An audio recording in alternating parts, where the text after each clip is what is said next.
yang ragu terhadap yang dianut pada saat itu? Ada nggak keraguan sehingga mau meninggalkan gitu? Kalau emang gue dari selamatin ya gue bunuh orang selamat loh. Ngapain gue tahu mesti ke gereja? Akhirnya begitu. Iya. Mau ngapain ke gereja? Dengan gue di rumah aja gue mabuk-mabukan. Ya, salam Bapak Ibu dikasihi Tuhan dimanapun kita berada pada saat ini. Kiranya kita semua dalam keadaan sehat-sehat saja dan tetap dalam pemeliharaan Tuhan kita Yesus Kristus. Amin. Nah, Bapak Ibu dikasihi Tuhan, pada kesempatan ini saya akan mencoba menanggapi mualaf yang satu ini, di mana dia membangun satu kesesatan berpikir Bapak Ibu, di mana dia mengatakan bahwa umat Kristen itu kan sudah diselamatkan. Nah, kalau sudah diselamatkan, untuk apa lagi kita pergi beribadah? Untuk apa lagi kita pergi ke gereja? Untuk apa lagi kita pergi ke komsel? Mendingan kita mabuk-mabukan di luar. Mendingan kita mabuk-mabukan di rumah, main judi, main perempuan. Toh kita sudah diselamatkan oleh Yesus. Nah, dengan kesesatan berpikir ini Bapak Ibu, akhirnya dia menjadi mualaf. Nah, Bapak Ibu dikasihi Tuhan, sebelum kita memberikan tanggapan kita, marilah kita saksikan dulu bagaimana cuplikan videonya.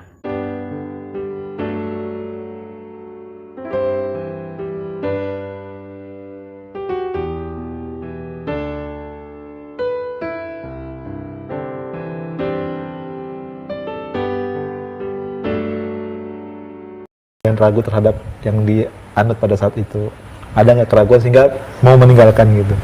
Kalau emang gue dari selamatin ya gue bunuh orang selamat loh. Ngapain gue tahu mesti ke gereja? Akhirnya begitu. Iya. Mau ngapain ke gereja? Dengan gue di rumah aja gue mabuk-mabukan. Gue dipanggil nyokap gue pendeta ke rumah. Gara-gara gue begitu. Tapi tuh nanya begini dulu. Jadi kalau emang udah selamat terus gue gini aja nggak boleh, berarti itu keselamatan bohong dong. Yesus bikin anggur kok gue gitu ya. Berarti kan mabuk boleh dong, dia aja bikin anggur kan. Kemudian udah. Pendeta 32 pendeta yang datang ke rumah tuh akhirnya dia udah nyerah. Gereja gue sempat di GBI, sempat di Tiberias, semua denom-denom yang besar di Indonesia pernah gue cobain lah gitu. Pertama gue ngamuk dengan kata-kata dia. Siapa tuh? Dengar nih, gue denger gue ya ngamuk dong. Gue nonton makin masuk akal nih, bener juga. Dia bilang Islam itu lebih Kristen daripada orang Kristen. Ya karena Yesus sunat, kami disunat. Yesus puasa, kami puasa, dan dia bersujud, kami bersujud. Benar. Nah, Bapak Ibu dikasihi Tuhan, itulah tadi cuplikan videonya, dan seperti yang telah kita saksikan bersama-sama Bapak Ibu, di mana tadi mualaf ini Bapak Ibu dia membangun sebuah kesesatan berpikir, di mana dia mengatakan bahwa umat Kristen itu kan sudah diselamatkan oleh Yesus. Nah, kalau misalnya sudah diselamatkan oleh Yesus, buat apa lagi umat Kristen itu pergi beribadah? Buat apa lagi mereka pergi ke gereja? Buat apa lagi saya berdoa? Buat apa lagi saya pergi ke komsel? Mendingan kalau misalnya saya punya waktu, lebih baik saya berfoya-foya. Lebih baik saya mabuk-mabukan di rumah. Lebih baik saya main judi di rumah. Lebih baik saya melakukan apa yang saya inginkan. Nah, Bapak Ibu dikasihi Tuhan, ketika saya melihat video saudara kita ini, timbul dalam hati saya bahwa jangan-jangan saudara kita ini dulu ketika dia masih di agama Kristen jarang sekali membaca Alkitab atau jarang sekali pergi ke gereja, sehingga dia tidak paham apa arti keselamatan itu, apa arti penebusan itu, ya. Memang benar apa yang dikatakan oleh beliau, kita kan sudah diselamatkan, tetapi bukan seperti itu konsepnya, ya. Ketika kita sudah diselamatkan, lalu kita hidup bebas, ya, hidup berfoya-foya, toh kita sudah diselamatkan. Nah, Alkitab tidak mengajarkan hal demikian. Saya mau katakan bahwa saudara kita ini jarang sekali membaca Alkitab atau jarang pergi ke gereja. Tetapi anehnya, ya, saudara kita yang punya channel ini, siapa ini, si Ngaji Cerdas ini, dia mengundang orang-orang yang seperti ini. Saya pikir tadi orang yang diwawancara ini adalah orang yang cerdas, tetapi ternyata tidak secerdas channelnya Bapak Ibu.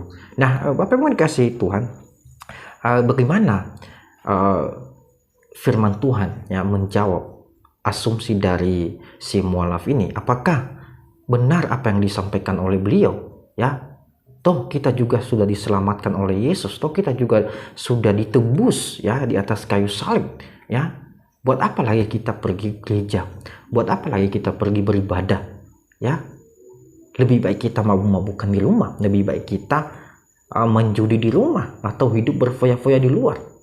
Saya mau katakan Bapak Ibu, bukan seperti itu konsepnya ya. Saya mau katakan itu kita sudah kurang ajar banget sama Tuhan ya. Nah, Bapak Ibu yang dikasihi Tuhan, mari kita buka Alkitab kita di Titus 2 ya, ayat yang ke-11 sampai dengan ke-15. Mari kita baca bersama-sama. Karena kasih karunia Allah yang menyelamatkan semua manusia sudah nyata, Ia mendidik kita supaya kita meninggalkan kefasikan dan keinginan-keinginan duniawi, dan supaya kita hidup bijaksana, adil dan beribadah di dalam dunia sekarang ini, dengan menantikan penggenapan pengharapan kita yang penuh bahagia dan penyataan kemuliaan Allah yang maha besar dan juru selamat kita, Yesus Kristus, yang telah menyerahkan dirinya bagi kita untuk membebaskan kita dari segala kejahatan dan untuk menguduskan bagi dirinya suatu umat kepunyaannya sendiri yang rajin berbuat baik. Beritakanlah semuanya itu, nasihatilah dan yakinkanlah orang dengan segala kewibaanmu. Janganlah ada orang yang menganggap engkau rendah. Jadi Bapak Ibu yang dikasihi Tuhan, orang yang sudah diselamatkan itu bukan dalam arti kita bebas melakukan hal-hal yang tidak berkenan di hadapan Allah. Bahkan di Titus 2 ini Bapak Ibu ya, ayat 11 sampai dengan ke-15 ini dengan tegas mengatakan bahwa ketika kita sudah diselamatkan, Ia mendidik kita supaya kita meninggalkan kefasikan ya. Apa yang kita tinggalkan Bapak Ibu? Kefasikan dan keinginan-keinginan duniawi. Supaya apa? Ya, supaya kita hidup bijaksana, adil dan beribadah di dalam dunia sekarang ini. Jadi tidak ada perintah Alkitab yang mengatakan kalau misalnya ya umat Kristen sudah ditebus oleh Yesus, maka tidak perlu lagi berbuat baik, tidak perlu lagi pergi beribadah, tidak perlu lagi berdoa ya, karena firman Tuhan tidak mengajarkan kesesatan berpikir seperti yang dipakai oleh mualaf ini. Nah, Bapak Ibu yang dikasihi Tuhan, kiranya video ini bisa memberkati kita semuanya dan bisa memberkati saudara kita yang mualaf ini. Terima kasih. Tuhan Yesus memberkati kita. Amin.